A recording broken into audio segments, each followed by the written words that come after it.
कैसे हैं आप सब? उम्मीद करती हूँ आप लोग अच्छे होंगे। आज आपकी वर्कशीट नंबर 12 है, इसे अच्छे से लेबल कर लीजिए, डेट डालिए, क्लास सब्जेक्ट अपना नाम अपने टीचर का नाम लिख लीजिए। चलिए पढ़ना शुरू करते हैं। आज हम लोग पढ़ने वाले हैं प्राणियों में पोषण, घास खाने वाले जंतुओं में पाचन। यानी कि जो जंतु घास खाते हैं उनका पाचन जो सिस्टम है वो किस तरह से काम करता है। तो देखिए क्या लिखा है।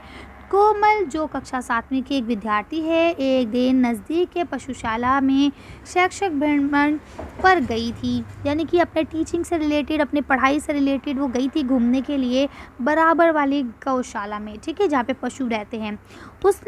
वहाँ उसने देखा कि गाय तथा भैंस आराम करते हुए भी अपना मुंह चलाए, यानी कि जुगाल करे जा रहे थे। तो अब क्या हुआ कि भाई वो बैठे बैठे, आपने देखा होगा गाय और भैंस बैठे बैठे भी मुंह चलाते रहते हैं, है ना।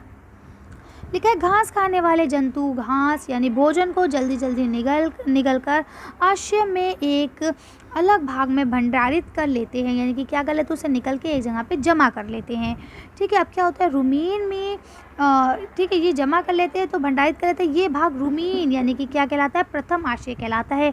रुमीन में भोजन का आंशिक पाचन होता है, जिससे जुगाल यानी कि कर्ड कहते हैं। परंतु बाद में जंतु इसको छोटे छोटे क्या करता है, पिंडकों के रूप में पूर्ण मुख में ले आता है, जिसे वे चबाता रहता है, ठीक है। अब वो क्या करता है, बाद में मुंह में ले आता है और उसे धीरे धीरे चबाता रहता है। तो इसे देखिए आगे क्या लिखा है, इस प्रक्रिया को जुगाल करना या क्या कहते हैं, रोमथन कहते हैं। और ऐसे जंतु रोमटिक्स अथवा रोमनाथी कहलाते हैं, ठीक है। तो जो ये करते हैं उसे हम लोग रोमथन कहते हैं, और ऐसे जंतु क्या कहलाते हैं, रोमनाटिक्स कहलाते हैं। अब आपको देखिए आगे क्या लिखा है, यहाँ देखिए आप पहले देख लीजिए, ये भैंस है, ये देखिए भैंस का ये रहा आपका आश्चर्य जहाँ वो इकट्ठा करती है, और ये रहा आपका रोमन, ठीक है। तो आप इसे कर सकते हैं। चलिए आगे चलते हैं। अब देखिए यहाँ लिखा है घास में सेलुलोज की प्रचुर मात्रा होती है, ठीक है, जो एक प्रकार का कार्बोहाइड्रेट है। अब ये जानवरों की तरह का कोई कार्बोहाइड्रेट होगा।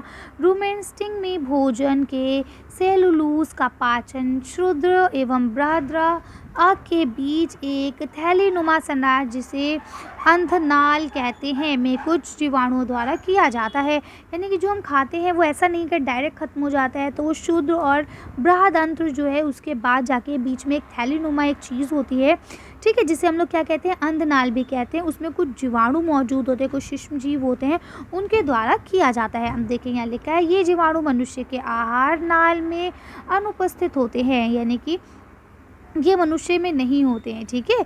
इसलिए बोलते हैं, इसलिए मनुष्य सेलुलोज को पचा नहीं सकते हैं।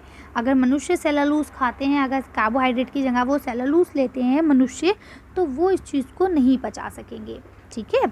अब देखिए यहाँ पे आपको प्रश्न दिए गए, उम्मीद करती हूँ तक आपको अच्छे से समझ में आ गया होगा। यहाँ आपको 3 प्रश्न दिए गए हैं, उसके बाद ये रिक्त स्थान दिए गए हैं। तो चलिए इसे कर लेते हैं। पहला पूछा गया है, रुमेंस किसे कहते हैं। ये जो जानवर जुगाल करते हैं ना, उसको हम लोग रोमेंसिस कहते हैं, ठीक है। कर लेंगे, चलिए आगे पढ़ते हैं। यहाँ पे आपको नेक्स्ट क्वेश्चन दिया गया है, रोमेंटिसिस के 3 उदाहरण लिखिए। यानी ऐसे जानवर जो जुगाल करते हैं उनके बारे में आपको बताना है। तो ऐसे कितने जानवर हैं, बहुत सारे जानवर हैं जो भी घास खाते हैं, जनरली वो जुगाल करते रहते हैं। चलिए तो इसका आंसर हम लोग देख लेते हैं। तो देखिए मैंने लिख दिया है गाय, बकरी, भैंस, बैल आदि, ठीक है। ये सारे जानवर जो जुगाल करते रहते हैं, लिख लेंगे। चलिए आगे बढ़ते हैं। अब यहाँ देखिए आपको अगला क्वेश्चन लिखा है, मनुष्य सेलुलोज को पचा क्यों नहीं सकता। तो चलिए इसका आंसर देखते हैं कि ऐसा क्या है जो भाई मनुष्य नहीं पचा सकता। तो देखिए आप यहाँ से देख सकते हैं, मनुष्य के शरीर में सेलुलोज को पचाने वाले जीवाणु जो है वो आहार नली में नहीं उपस्थित होते। अनुपस्थित का मतलब होता है कि एब्सेंट होते हैं, उपस्थित नहीं होते, इसलिए मनुष्य जो है सेलुलोज को पचा नहीं सकता। कर लेंगे। चलिए अगला क्वेश्चन बढ़ते हैं। अब ये आपको लास्ट दिया गया, रिक्त स्थानों को भरे। घास में डैश की प्रचुरता होती है, जो एक प्रकार का डैश होता है। जंतु जो जुगाली करते हैं डैश कहलाते हैं। चलिए इसका आंसर देख लेते हैं। तो देखिए मैंने लिख दिया है कि घास में सेलुलोज की प्रचुर मात्रा होती है, और ये एक प्रकार का ही कार्बोहाइड्रेट है। जो जंतु जुगाली करते हैं उन्हें हम लोग क्या कहते हैं, रूमिनेट्स कहते हैं। कर लेंगे। चलिए तो आज की वर्कशीट को यही खत्म करते हैं। आज की वीडियो में बस इतना ही। अगर आपका ये वीडियो पसंद आई हो तो प्लीज़ इसे लाइक और शेयर करें। अगर अभी तक आपने मेरे चैनल को सब्सक्राइब नहीं किया तो प्लीज़ मेरे चैनल को सब्सक्राइब करें। Thank you for watching.